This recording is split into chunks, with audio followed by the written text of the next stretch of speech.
25,000 টকাৰ এখন চেক প্ৰদান কৰিছোঁ।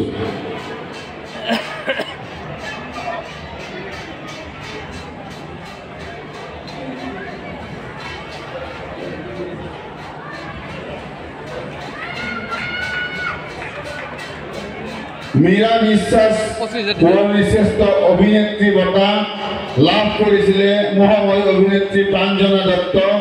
নাটক আছিলে অৰ্ধনাৰী, থিয়েটাৰ আছিলে ৰাজতিলক।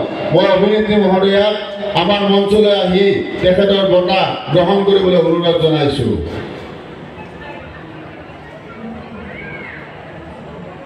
শ্ৰেষ্ঠ অভিনেত্ৰী বঁটাত আমি মোমেণ্টৰ লগতে নগদ ধনৰ 25,000 টকাৰ এখন চেক প্ৰদান কৰিছোঁ।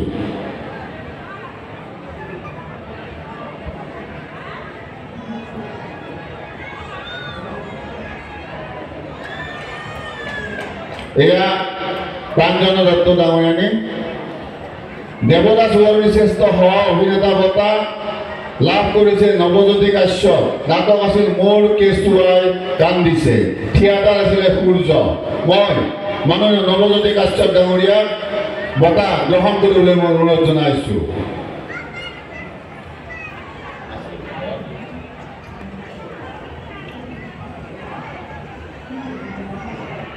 এয়া মঞ্চত নৱজ্যোতি কাশ্যপ শ্ৰেষ্ঠ সহ অভিনেতা আছিলে। নাটক আছিল মোৰ কেঁচুৱাই কান্দিছে, থিয়েটাৰ সূৰ্যৰ।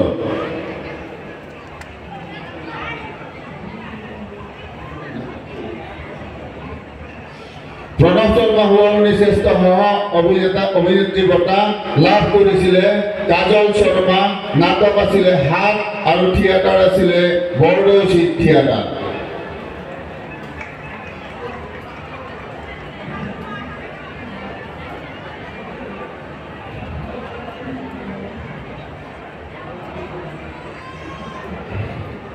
কাজল শৰ্মা এবাৰ মৃদুল ভূঞাৰ লগত আছে ৰাজধানীত। এয়া আমাৰ মঞ্চত কাজল শৰ্মা ডাঙৰীয়ানী, তেখেতক বঁটা গ্ৰহণ কৰিবলৈ অনুৰোধ জনাইছোঁ। গোলাপ ফুলৰ হেৰি যে আছে এইখান থেকে উগ্ৰমালা সুৱৰ্ণী শ্ৰেষ্ঠ কৌতুক অভিনেতা বঁটা লাভ কৰিছিলে নাজিমুল ইছলাম। নাটক আছিল কেপ্টেইন অবিনাশ, থিয়েটাৰ আছিলে ইতিহাস থিয়েটাৰ। যদি তেখেত অনুপস্থিত আছে, মই তেখেতৰ ইতিহাস থিয়েটাৰৰ কোনোবা প্ৰতিনিধিয়ে বঁটাটো গ্ৰহণ কৰিবলৈ অনুৰোধ জনাইছোঁ। অখিল বৰ্মন সুৱৰ্ণী শ্ৰেষ্ঠ খলনায়ক বঁটা খলনায়ক অভিনেতা বঁটা লাভ কৰিছিলে যোগেশ কাশ্যপ। নাটক আছিলে ব্ৰহ্মচাৰী আৰু থিয়েটাৰ আছিলে ৰাজমুকুট থিয়েটাৰ। মাননীয় যোগেশ কাশ্যপ ডাঙৰীয়াক তেখেতৰ বঁটা গ্ৰহণ কৰিবলৈ মঞ্চলৈ আহিবলৈ অনুৰোধ জনাইছোঁ।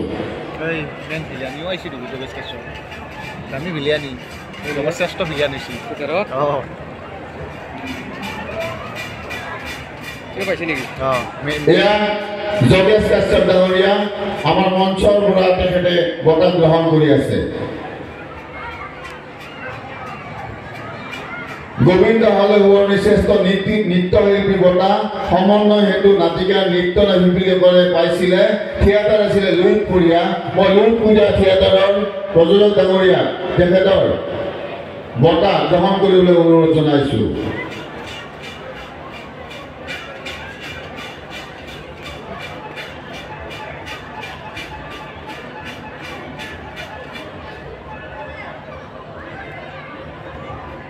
যোগেশ কাশ্যপত আকৌ থিয়েটাৰ অকণমান দূৰত চলি আছে, ক'ৰ পৰা আহিছে?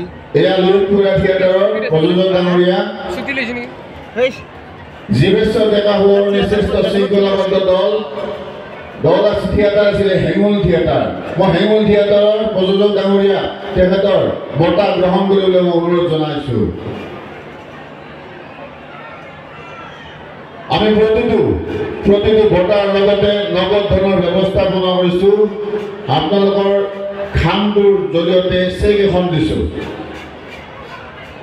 গুৰুজী আদ্য শৰ্মা সুৱৰ্ণী শ্ৰেষ্ঠ মঞ্চ সজ্জা বঁটা বিপুল ৰায়। থিয়েটাৰ আছিলে সূৰ্য। এয়া মঞ্চত শৃংখলাবদ্ধ দলৰ হেঙুল থিয়েটাৰৰ প্ৰযোজক ডাঙৰীয়া।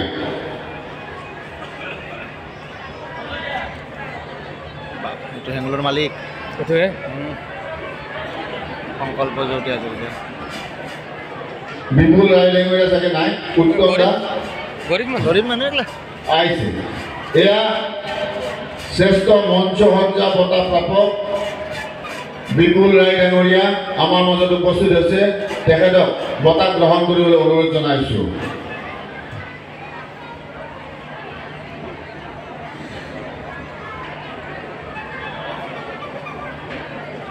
বীৰেন কলিতা সোঁৱৰণী শ্ৰেষ্ঠ আলোক শিল্পী বঁটা সম্পক কলিতা ডাঙৰীয়া পাইছিলে থিয়েটাৰ আছিল ৰাজমুকুট থিয়েটাৰ আমি মাননীয় সম্পক কলিতা ডাঙৰীয়া তেখেতৰ বঁটাটো গ্ৰহণ কৰিবলৈ মই অনুৰোধ জনাইছো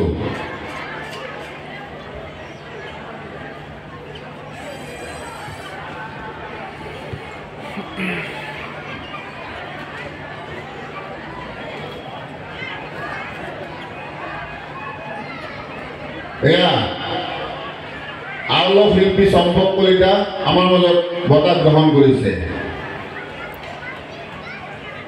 অসম চৰকাৰৰ মাননীয় মন্ত্ৰী তথা শ্ৰী শ্ৰী হৰিমন্দিৰৰ স্থায়ী সভাপতি মাননীয় জয়ন্ত বল্লভ বুঢ়াদেৱে যেতিয়া 90 সংখ্যক নলবাৰী ৰাস মহোৎসৱৰ সভাপতি আছিলে তেখেতে তেতিয়াই তেখেতৰ সভাপতিৰ বিশেষ বঁটা প্ৰদান কৰিছিলে পৰেশ ৰায় ডাঙৰীয়া পৰেশ ৰায় ডাঙৰীয়া আছিলে এগৰাকী ৰান্ধনী যিয়ে 45 ইয়াৰ্ছ 45টা বছৰে একেৰাহে নাট ঘৰত ভাত ৰান্ধনৰ কাম কৰি আছিলে তেখেত হয়তো আজি উপস্থিত নাই তেখেতৰ প্ৰতিনিধিজন আছে আশ্চৰ্য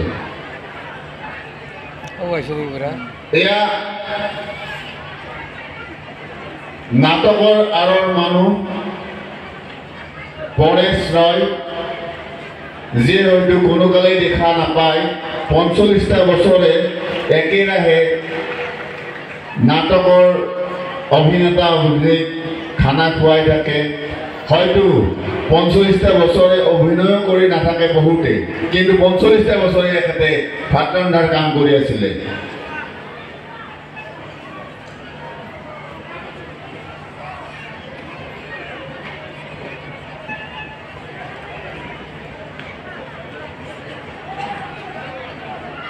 বিগত বৰ্ষৰ দৰে এইবাৰো এনেধৰণৰ কিছু ব্যৱস্থাপনা আমি ৰাখিছোঁ আগন্তুক বৰ্ষত আমি নিশ্চয় এনে অনুষ্ঠানৰ সন্মুখীন হম অনুষ্ঠানত আমি বঁটাবোৰ প্ৰদান কৰিম আজি এই সভাত উপস্থিত থকা আটাইলৈ ধন্যবাদ জ্ঞাপন কৰিছোঁ মই ভাবোঁ মই